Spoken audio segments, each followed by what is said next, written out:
1 000 milliards d'euros, ce serait le coût annuel de la corruption au sein de l'Union européenne. Corruption présente jusque dans les plus hautes sphères des institutions européennes.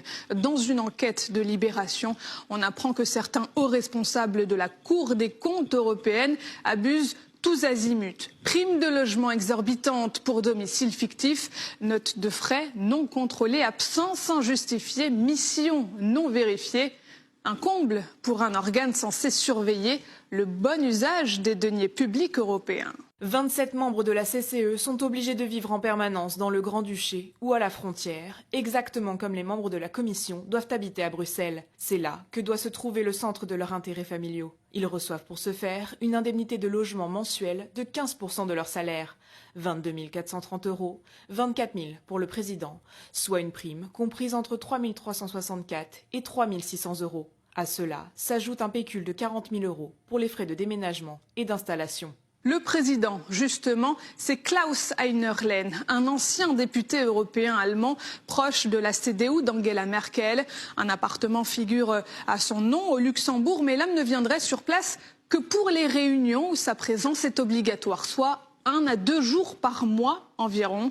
La plupart du temps, il résiderait en Allemagne, dans la ville de Düsseldorf. Depuis sa prise de fonction à la tête de la Cour des comptes européenne, il aurait ainsi empoché plus de 325 000 € pour ses seuls frais de logement.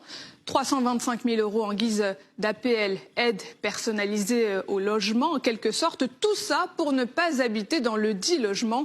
C'est loin d'être le seul. Un tiers des membres de l'institution n'habiterait pas à Luxembourg. Peut-on donc logiquement parler de fraude? Pas pour le principal intéressé.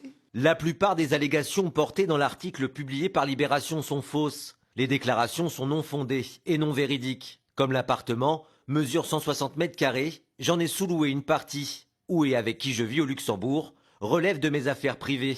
Nous sommes en train de décider s'il est judicieux de porter l'affaire en justice ou non.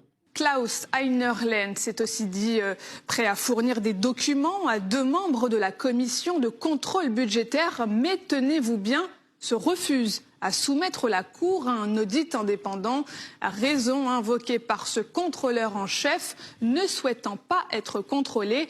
Cela donnerait une mauvaise image de la Cour des comptes européenne et affecterait sa crédibilité, comme si cette Cour n'était pas déjà mise à mal par les révélations de Libération. Et le quotidien ne s'arrête pas là. Conflit d'intérêts flagrants, pression politique, appartement fictif. Dans un second volet, il pointe du doigt l'ensemble des institutions européennes. Le journal révèle un réseau de trafic d'influence dominé par le PPE, le Parti populaire européen, qui regroupe un ensemble de partis de droite et constitue la première force politique de l'Union européenne. Depuis qu'Angela Merkel a été élue à la chancellerie en 2005, elle a placé ses hommes à tous les niveaux de pouvoir. Beaucoup d'Allemands, mais aussi des gens de pays proches de l'Allemagne. Finlandais, Néerlandais, Flamands, Autrichiens, etc.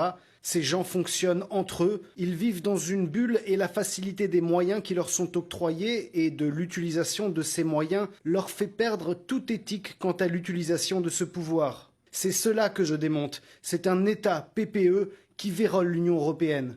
Des révélations qui pourraient poser quelques problèmes à quelques semaines du début de la présidence française de l'Union européenne.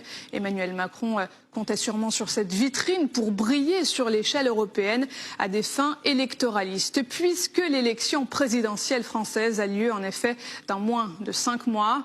Une vitrine qui aujourd'hui, en dépit de la proximité de Noël, est loin de briller de mille feux.